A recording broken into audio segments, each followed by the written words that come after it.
Welcome to Ask the Tech Coach, brought to you by the TeacherCast Educational Network. If you are in charge of professional development and looking to build an innovative digital learning experience, this is the podcast for you. Join us each week as we uncover strategies that tech coaches are using to drive their digital transformations one classroom at a time.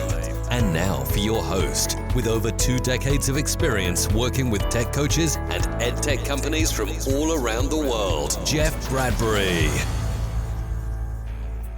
Hello, everybody, and welcome to the TeacherCast Educational Network. My name is Jeff Bradbury. Thank you so much for joining us today and making TeacherCast your home for professional development. This is Ask the Tech Coach podcast, episode number 206. Today, we have a topic that I have not discussed at all in 200 plus episodes. Today, we're talking all about universal design for learning.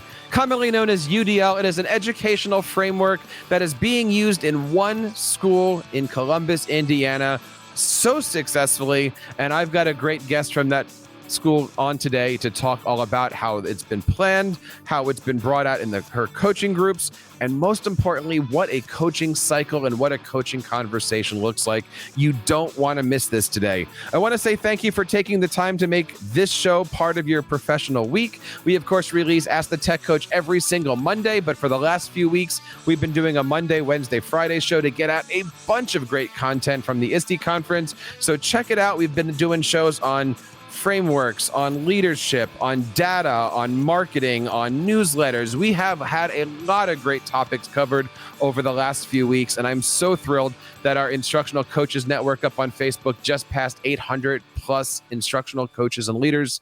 Thank you guys for coming on the journey, and I hope that you guys are taking advantage of everything. If not, head on over to that Facebook group, ask a question, poke around, leave a comment. Would love to have you guys as part of the TeacherCast Instructional Coaches Network. My guest today is the Assistant Director of Educational Technology for a great school district in Columbus, Indiana. She is also an amazing educator and recently was a presenter at the ISTE conference. I want to bring on today Miss Brenny Coomer. Brenny, how are you today? Welcome to Ask the Tech Coach. Thank you. I'm so excited to be here. I am excited to have you here. We're talking about a great subject. First of all, how was ISTE? How was your summer? Oh my gosh, ISTE was fantastic.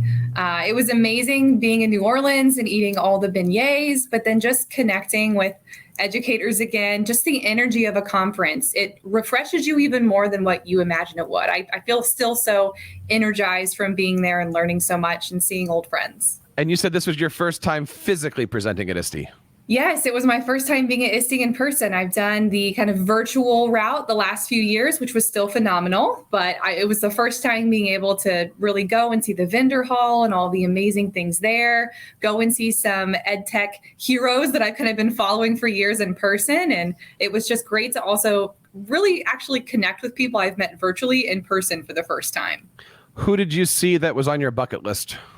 Well, I've seen him a couple times before, but it's always great seeing Ken Shelton present. He's fantastic. I just feel like every time I see him present, he does something different and I learn something new. But I also loved Holly Clark's sessions and then also Dean Lanier's session. He did one that was for coaches that was fantastic. And I loved every bit of that. And I walked away with some ready-to-use strategies with teachers in my district. Talk to us a little bit about some of the work that you're doing. How do you fit into the instructional coaching world in your particular position? Yeah, so I wear a lot of different hats in my role, but the one that I definitely get the most excited about probably is supporting teachers and being able to coach them and show them how to use technology. And in my district, I am really the one sole person that's a tech coach. In that sense, we have instructional coaches, but I do a lot of supporting teachers with technology. And a big piece of that is in our district, we use Universal Design for Learning, or UDL, is our guiding framework. It really informs all of our decisions from what textbook resources we adopt to what software we buy to what hardware technology we mount on the wall. So a big part of my responsibilities and something that I get a lot of excitement about is showing teachers how using technology can further universal design for learning and create more inclusive, accessible learning environments. Let's break this down. I'm excited about this topic. And for those who are completely unfamiliar with UDL, I'm raising my hand. What is it again? Yeah.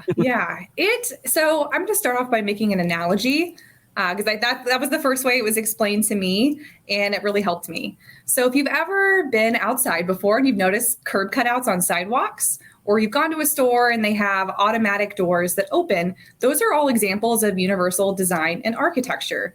And universal design for learning is kind of taking some of those concepts, but putting it in a learning environment. So universal design for learning, or UDL is what you'll hear it called a lot, was based off of brain science research at Harvard by a group of researchers and educators. And their idea was, if we design for all of the needs in our learning environment and all of the students who might enter our classroom someday, then we all benefit from that. You might not be someone who is in a wheelchair and necessarily needs to use the automatic doors or the curb cutouts, but they're there and you benefit from them being designed that way. So the idea with universal design for learning is thinking about all the diversity that our students have and what they might potentially bring, and trying to design for that. And a big key part of UDL is providing options and accessible design so that you're trying to make it accessible proactively. It's just that simple. Yeah. That's UDL in a nutshell. Now, there's definitely, you could do lots of more digging in, but that's the quick way that was first kind of tapped my interest in it. I'm like, okay, I think I know what that means. Let's talk a little bit about how you bring this in. We recently did a show on instructional frameworks, and I asked the question I'm going to ask you here.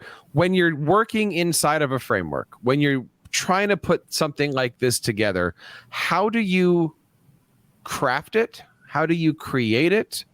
And then we can hit this in a second question, but then how do you implement it? How do you push it out? So let's talk a little bit about, clearly this is something your district is doing. Leadership has it. Is it part of a strategic plan? What's the planning phase look like? Yeah. So that's a really good question. I think first and foremost, if you're new to this, or if you're wondering how do I get something like this going in my district, I would recommend going to cast.org.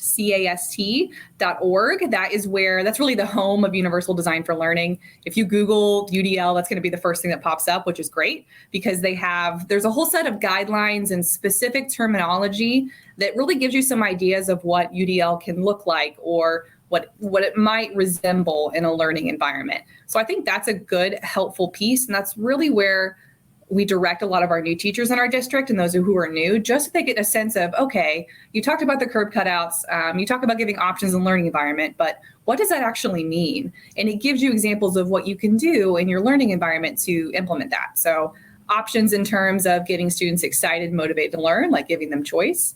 Options in how content is presented to them. So not just video, but giving some text or audio options, and then giving options in how students can show their understanding, or just some of the obvious examples from UDL.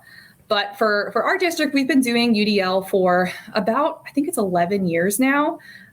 So that's exciting for us, and we're constantly evolving. But obviously, administrator buy-in was a key piece. But getting things going off the ground was visiting that website and then also modeling it and all of the training and professional development that we give to our staff from the top down in our district. Let's move that for a few seconds here, because I wanted to focus on what you just said as far as getting administrator buy-in. Where does your superintendent fall on this? Is he pro UD? He or she pro UDL? Are they pushing it, or is this something that's coming from your, I'll call it the digital learning department, but whatever you call that, is that being pushed up to then come down? Who's the guiding force behind all of this? Because this sounds like it's a massive undertaking for you. It is. Talk to me about the head of the monster. Yeah. So, I mean, right now, originally it was our special education director that brought it in, and he met with the superintendent at the time, as well as the curriculum directors for elementary and secondary, and said, hey, this is an instructional framework. I think we need to have something district-wide. Why not this? And kind of show them this supports all of our students, no matter what grade level we're talking about, because he was meeting with, the heads of all the different departments and age groups. And that really was the big selling point. And then from there, it was our entire cabinet that kind of pushed down the message that this is what we're going to do. So initially it was working with teams. There was basically a UDL team in each one of our school buildings that had an administrator on it, but also some teachers from different grade levels and content areas. And they kind of worked to communicate that message. And then it evolved into us having instructional coaches that were really focused on training teachers on universal design for learning in conjunction with their administrator at their building. And since then, it's just been a core part of what we do. I feel very thankful that that's been all I've known in my district. But from my role in technology and kind of coaching teachers, we're evaluated in my district on our implementation of UDL. It's a big part of our evaluation rubric across the board for those who are bus drivers all the way to the superintendent. Everyone is evaluated on UDL. So I think the administrators and really that superintendent and that group of cabinet saying this is going to be what we're going to do and then just continuing to do that has helped everyone buy in and understand that this is important and it supports all of our students. I'm so glad that you just put it that way. One of the things that we focus on a lot is the fact that if you're going to have a movement, the movement has to start from the top. And we talk a lot about the video of the guy dancing on the hill, and he's got, the one guy dances and the next guy dances, and then you start to have followers and second followers, and then you have movement with things. And that's why I wanted to start with this topic, because when you're putting in a plan, you have to make sure that the leadership is on board. And I would assume at this point, you've been doing this for a while. If you want to be an administrator in the district, you have to have a background in this, or you have to be willing to be trained in this. Like, this is now building culture in the district. Am I close on that? Oh, yes. I would say UDL is our culture in my district for sure. For sure. Now, talk to us a little bit about the transfer of what's the vision in the administrators to the coaching role. We'll save the teachers for a second. We'll take PD in a moment here, but your coaches are now living this. Your coaches are now evaluated by this. Your coaches are now figuring out how their role fits in the district based on this. What does that look like? What do the meetings look like? Training? Give us the coach's point of view on that. Yeah, I would say a key part of what our coaches do in supporting the vision of universal design for learning in our district is trying to model UDL as often as they can and almost any interaction they have with the people that they support. And I think that's been a very key point in helping our teachers understand what UDL looks like when it gets to them, but also showing our administrators what it looks like too, because, our administrators deliver professional development from time to time, but it's a lot of our instructional coaches that are doing that on the regular because that's a key part of their job. So for them, it's giving professional development to their staff in different formats. So UDL is a lot about giving options. And the idea is that by giving options, you're going to create something that's more accessible for everyone, right? If I am someone who struggles with tutorial videos and maybe like a video type of training is not my jam, I just struggle to keep up, or it's just not engaging for me, then maybe an in-person option is a better choice for me.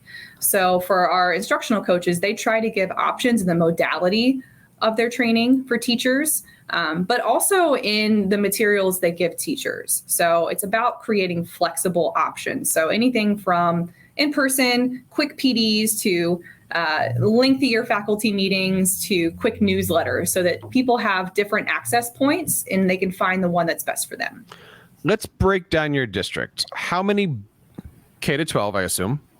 Yes. How many buildings? What's the breakdown of just physical buildings? We have 18 buildings. And one high school? What do you have? We have 3 high schools and we have 1 adult alternative education center where some of our high school students go as well. And how many instructional coaches cover 18 buildings? There are 9 of them. So they're about split. Some of them have 2 buildings. Most of them have 2 buildings. How do they function as a group? We just also did a show coming up on building capacity and allowing your coaches to work together, grow, create. Maybe, I'll do this PD that you're going to give, but you're also working on a PD that I'm going to give. How does that team work together? What does that look like? We talk all the time, me included with them, because I'm kind of this tech coach. I'm kind of this tech coach in the mix of these instructional coaches. So every month we have a meeting. It's usually on a Friday because that's usually when we block off a bunch of times. There's not as many meetings that are happening on a Friday morning. So that's when we all get together. And during those meetings, we do a little bit of idea sharing, like what's going well. We do a little bit of connecting, like fun stories about each other so we can kind of befriend and get to know each other better. And again, modeling UDL is knowing personal tidbits about people, what gets them excited.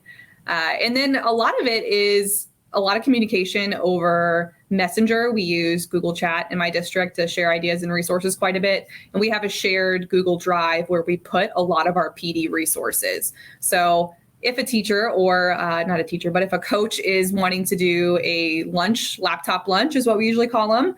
And they're like, hey, Brenny, I think I'm going to do one over our learning management system or Google tools. This is what our teachers have asked for in the building. Do you have anything made already? And I'll add it to that folder, and then I'll connect with them and say, do you want me to come in and we can tag team this together? And that goes on across the buildings. I'm not involved in every single one of those, but it's a lot of sharing and connecting virtually, but also that Google Drive that we have that has everything that we've all made is a lifeline for all of us because it just saves time.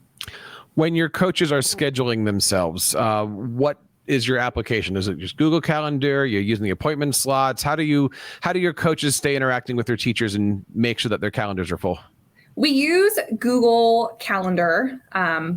That's been something that's been fairly new for our district, is using that pretty heavily. That's been something I've been trying to push to people because we had a lot of different people using different tools, which everyone was using what they preferred, but then it got really messy when no one's calendars were talking to each other. So we have moved to using that just for maintaining all of our sanity. But we also, all of our instructional coaches have a Google form that teachers fill out that says, hey, this is a request for coaching. And that sends, they have it set up to where they get form notifications. So they get an email. And then if it's a tech request, there's a field on there where they click the box and then I get that notification too. So I can see if it's one that I need to step in and help as well. And when it comes to the beginning of the school year, what strategies does your district use to get their coaches interacting with teachers, get them involved? I've been asking a lot of people on this show recently, like, how do you introduce yourself? What does that process look like? Do you say, hi, my name is Brenny, and I'm going to, UDL you today? Like, what does that introduction look like for you? Yeah, some of it is at district level events, and then some of it's happening at the smaller building level pieces. So we have new teacher orientation, and that's a week long. And a big part of that is the first day is when they're kind of meeting all of their peers, and this purely for new hires, but all of our UDL facilitators stop by during that and they introduce themselves. And then whenever I go up as someone from technology as well, and I talk about, here's some of the different systems we're going to be using, I want you to practice logging in. One of the key things I show them is the form where they can request to connect with their instructional coach. And I say, hey, log in, send a message to this, let your coach know, hey, I'm here, I'm a new hire. So you're already learning how to make that connection and reach out for help. And then after that, we have a summer UDL conference that our instructional coaches do a lot of presenting at. And it's not required, but it's really encouraged for all of our teachers to go. And we have a really good turnout for that every year. I think we have over 200 teachers who have registered for it this year. All of our instructional coaches present then. Some of them even present with teachers from their buildings. That's another way to say, hey, I'm here. All of our new hires are required to go to that as a part of their onboarding. And then at the building level, the first day, first teacher work day, I think a lot of districts probably do this, but there's almost like that welcome brunch breakfast thing where a principal comes up and says, hey, everyone, like, excited for a new school year. Facilitators also, sorry, they're called facilitators, not necessarily coaches in my district. But the instructional coaches / facilitators will go up there and introduce themselves then. And then they always send out an email about 2 weeks into the school year once the dust has settled a little bit, that is like a little infographic that has their picture, their email, things they can help you with, is another way of connecting. So you've got a system in the administration. You've brought it out and flushed it out with all of your instructional coaches. Now it's time to be training what's going on in the classroom. Does that happen on big level events? Does that happen on department levels, one-to-ones? At what point do you get everybody together and say, or do you say, this is UDL? Or you're just going, hey, this is their coaching platform. This is what we're doing. What does that look like to transfer the skills down? Kind of all of the above for what you just said. Good. And I think that, that's staying true to the spirit of UDL is different access points. So everyone gets what they need in the format that they need. So we do district level events. We have the UDL summer conference every year. So that's a bigger district event. Anyone and everyone is welcome to attend that. So that's a really good way to kind of teach our staff about what are core principles of UDL. What does this look like in different grade level and content areas? Because we have a variety of presenters from different school buildings within our district, but also some people we bring out externally that are known to be experts in the UDL world. So that's more of our district level pieces. I do some district level stuff as well in my role. I do a lot of district workshops, which are about an hour after school. I do those. And then I also do lunch and learns every now and then as well. And anyone and everyone can attend those. And those are sometimes in person, sometimes virtual. I kind of do a blend because you catch different people with different formats. And teachers like having that flexibility. And then for our coaches, they do a lot of building level work too. They do lunch and learns, and then they always have a standing chunk of time at monthly faculty meetings. What do those teacher interactions look like? Is it more of coaching-led models, or is it more, do you have a lot of teachers that are like, look, I need help. Let's, it's the pull you, push me question, I guess. Like, how much is the coaches bringing themselves to you, and how much of the teachers are like, look, I got to learn this. We got to do this. Help me. I say it's a blend. So the form where they can fill out a request to have support from their coach, that is definitely the, hey, I need your help here. I need help with this lesson, or something's not working. How can we UDLify this? So maybe I retool my students, or I remove this instructional barrier that's making things inaccessible to my students. So there's that. But then also every year we focus on how can we, as a district, we focus on how can we take UDL a step further. So usually there's a district level message. Like this last school year, we had so many new hires in our district that it was back to UDL basics. So from the top down, principals to coaches, it was leading some general, what does UDL look like training across the district? And instructional coaches kind of honed in on one of those subtopics every month. So that was a little bit of, these are things that the district is saying, you need to know this, you need to be able to do this. But then there was still the option for teachers to reach out as a lifeline and kind of have that help and support. I'm so glad you just said that. You basically said there are times where we have to reset the stage, and all school districts are like that. They're moving, and you realize after a year or two, you're just pulling amoebas. You're not actually building a platform, because you do have all these people moving, shifting around. I want to see if we can do maybe a little role playing on here, because I want to pick up on some of these words. I want to make sure I'm understanding this. I want to make sure our audience is understanding this. If you're listening and you have any questions, all of the links are going to be on our show notes over at episode 206. We're definitely going to be talking about this over in the Instructional Coaches Network, on our Facebook group, and on our LinkedIn group, which Brenny, of course, will be invited and will be helping out with all of that stuff. You're talking about learner goals. Give me an example. Pretend I'm your teacher, you're my coach. What is a learner goal that I can have? And then let's figure out how to overcome some of those learner goals. Give me an example of a learner goal. So a learner goal could be students will be able to, hold on a second. Let me clarify. When you're saying you're a learner, you mean like you're a teacher learner? I'm your teacher, you're my coach, and you come and say, I'm here, let's work together. And I'm going to say, I want my students to be able to use video in the classroom. Okay. That's a learner goal. Okay. Yeah. Okay. Right. So help me through the process. How does UDL help me get my students to learn more about using video in the classroom? Okay. So if you were a learner and you were wanting to learn how to use video in the classroom, UDL would consider, well, first of all, actually, I would probably change that learner goal. Okay. From a UDL standpoint. I'm going to twist this a little bit on you, I guess. Ooh, live podcast coaching. This is going to be great. Let's do this. I guess so. If your goal is that you want to learn how to, develop video production skills or support your students in that, then initially I would say, all right, that is a skills goal.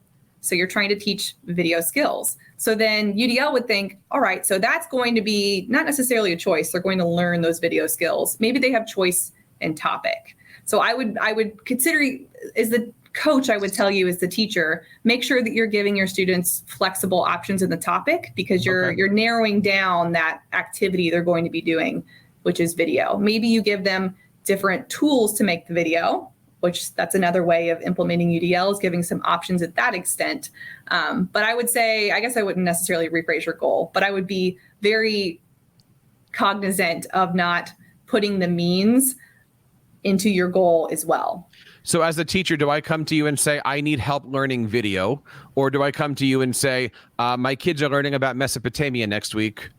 How do we do Mesopotamia through video? Like how do you train your teachers to know what to ask your coaches? Maybe we can ask it that way. Okay. Yeah. So I would say that we train our teachers to say, my students are struggling with this, or I'm teaching a Mesopotamia unit next week. How do I make this exciting for my students? Maybe I, as a teacher, I love teaching about Mesopotamia, but I want to make sure my students are as excited about that too.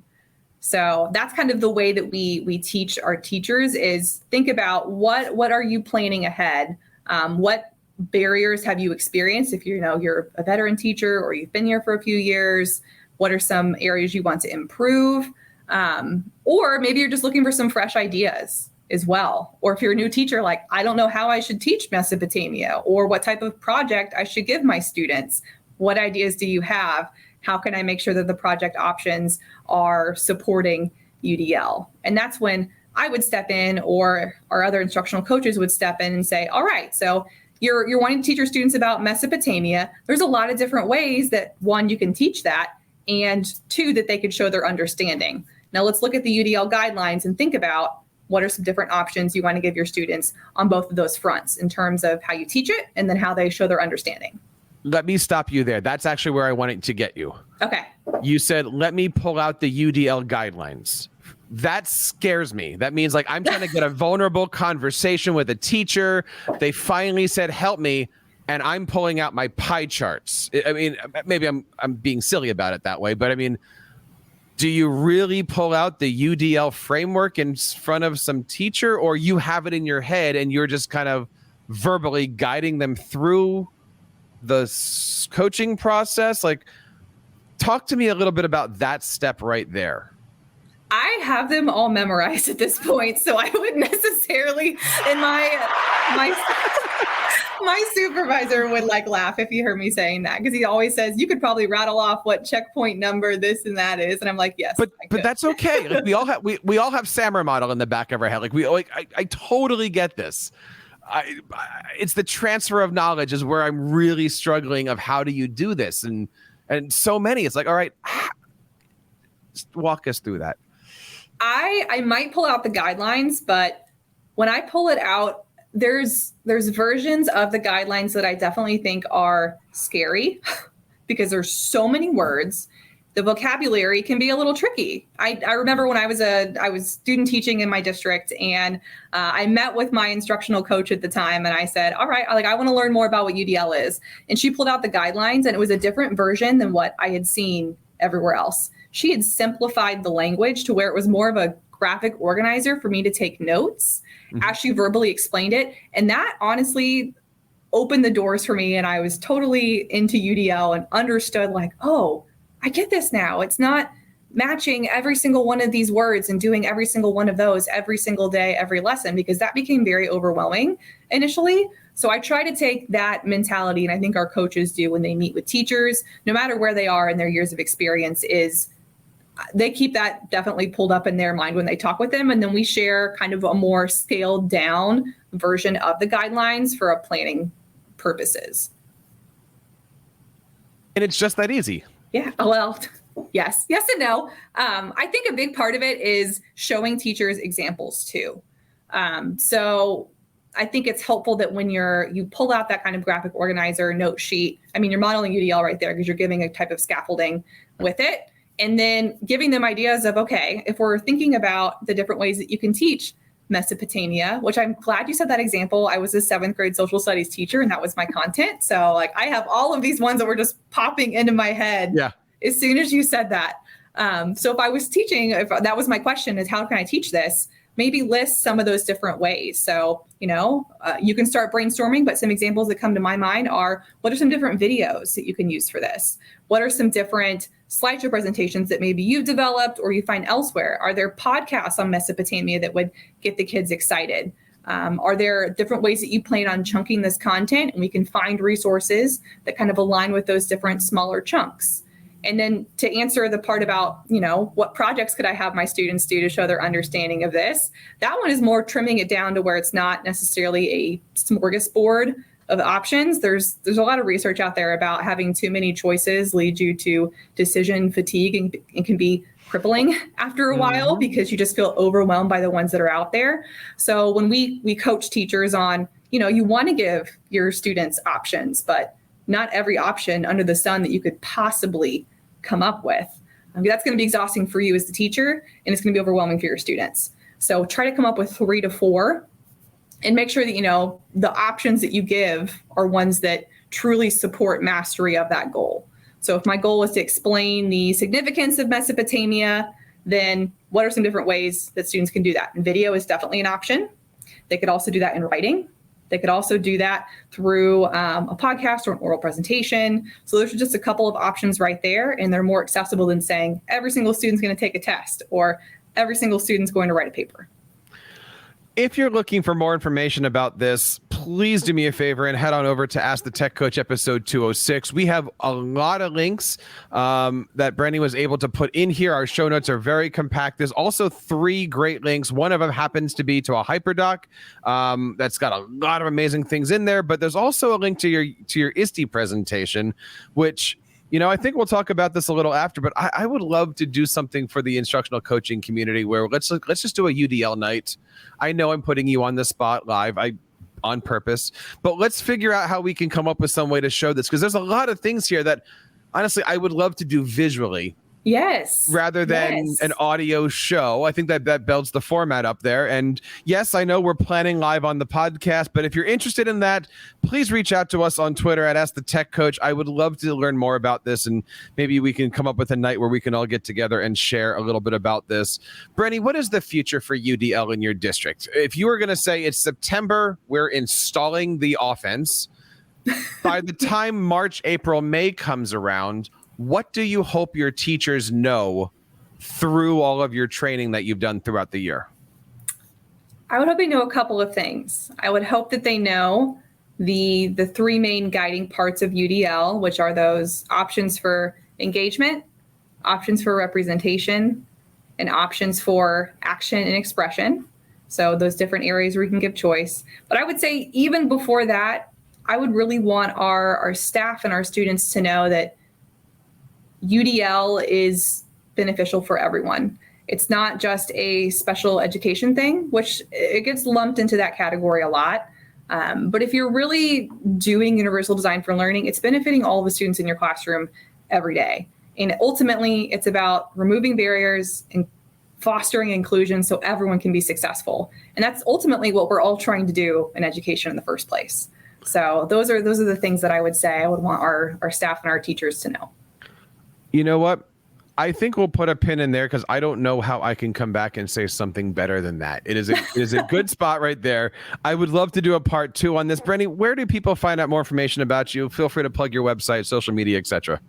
Okay. I'm on Twitter probably the most. So if you have a Twitter, you can follow me. It is at Brenny, and it's BRENNY _Kummer, KUMMER. I share a lot of my resources there, but I also retweet a lot of stuff that I find from other people, especially UDL rock stars. And then I also have a blog, and my YouTube is also on my blog. So if you get there, you should be set. But my blog is freshbcsctech.blogspot.com. So that is where I also share quite a bit of technology resources through a UDL lens. And you just mentioned things like UDL Rockstars. Are there specific hashtags, and we can put this on our show notes, but is there any specific hashtags or other people in the space that we can look out for? Oh, yes, there are so many. I would use just the hashtag UDL as one. There is a monthly UDL chat on Twitter. It's hashtag UDL chats. And they might be taking a break. I usually think they do in July because of just back to school and some of that craziness. But that is a great way to find even more people. But if there's a couple of people I would tell you to follow, Katie Novak on Twitter. She is amazing. She has several books that she's written. She's where I have learned a lot about UDL myself. And she's just one of those personalities that's just so infectious. She's amazing to see present. And then I would also say to follow CAST, C-A-S-T, which is the organization that developed UDL. And they put a lot of research out there as well. Brenny, thank you so much for joining us today. This has opened up a lot of ideas, thoughts, hopefully future shows. And again, if you're out there listening, we would love to get your feedback on all of this stuff and how we can support, these different educational frameworks. Brenny, thank you so much for your time today. Thank you. This has been amazing. If you like this show, don't forget to reach out over on Twitter at Ask the Tech Coach. Head on over to AskTheTechCoach.com. We, of course, now have a great professional learning resource. We have a Facebook group, a LinkedIn group, and now we've got one on K12leaders.com. So no matter where you're getting your professional learning from, we have an instructional coaches network for you. And I hope you have a chance to have a great summer if you're not already back in school. And that wraps up episode number 206 of Ask the Tech Coach. On behalf of Brenny and everybody here on TeacherCast, my name is Jeff Bradbury, reminding you guys to keep up the great work in your classrooms and continue sharing your passions with your students. You've been listening to Ask the Tech Coach, hosted by Jeff Bradbury of the TeacherCast Educational Network. Please reach out to the show with all of your questions on Twitter at AskTheTechCoach or online at www.askthetechcoach.com. Be sure to subscribe to our podcast so you don't miss any future episodes. And please take a moment to write a review in the App Store.